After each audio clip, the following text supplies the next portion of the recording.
How's it going, guys? It's Owen, and today I'm going to be talking about Ovid metamorphosis and more specifically transformations, where a person can turn into like a plant or a different gender or an animal. I think this is super interesting and strange, especially to be a pretty common thing told in stories back then. It's like, I think it's a way revealing something deeper about either the character's emotions, their situation, or more religiously about like the gods at the time. The first example I'm going to start with is the story of Apollo and Daphne.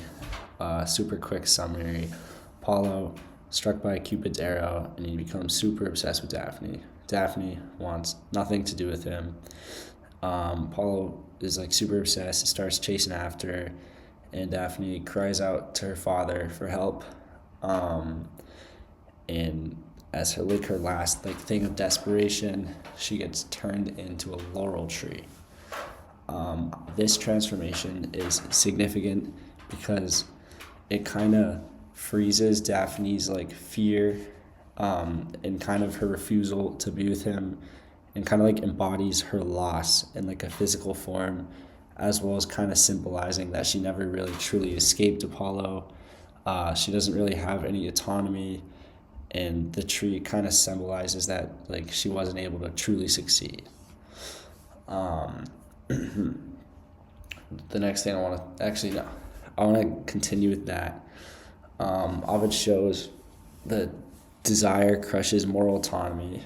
Daphne's transformation kind of makes her emotions, fear, resistance, part of the natural world. And Apollo's still interested in her. So it's really a big loss for this transformation to kind of like embody her pain. The next thing I want to talk about is Io, this story. So Jupiter is having an affair with his wife. He goes down to Earth, and while down at Earth, he clouds the Earth in like a giant mist, but his wife Juno kind of suspects something's up. So she goes down to see Jupiter. At the time, Jupiter's trying to have an affair with Io, sees Juno coming down, turns her into a cow to kind of like hide this. I think this transformation's significant because Io, her mind became still intact, but she's a cow, she can't speak, so she's kind of trapped. She's this victim of like assault and affair. And I think what Ovid's trying to show is like trauma and like this loss of identity from the inside, kind of reflecting back on Jupiter's morals, and how the gods' decision to use humans as their pawns is having negative effects. It's another example of sexual violence, but I believe Io's transformation into the cow is unfortunate because it's like a victimless crime. Or no, it's not a victimless crime, but she's the victim, but she did nothing wrong, and it just stripped her of her identity for no reason.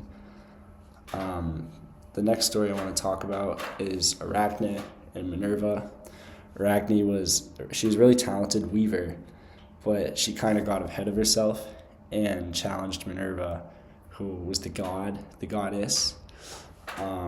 But it wasn't her in her form. Arachne, she created a tapestry that exposes the gods' violence and hypocrisy. Minerva is enraged by this and transformed her into a spider. I think this transformation is significant because Arachne, she keeps her skill, but lost her human form and her pride. It's kind of like a message. I think Ovid's trying to get at the fact that if you have too much pride, it can make you come crashing down. So now Arachne lives isolation, loss of identity, all because she had too much pride. And I think that's why Ovid really wanted to stress this point. This was her flaw.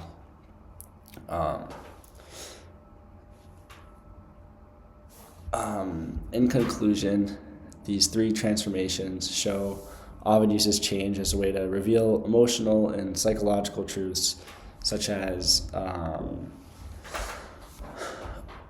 Daphne, her fear turns her into a tree, embodying her loss. Io's trauma of her loss of identity, while keeping her conscience. It just kind of shows that she's trapped forever. And then with Arachne, I think this ego just kind of caused her to fall down, be alone, and a spider forever. In conclusion, I think these transformations show how human feelings and divine actions shape the world around us.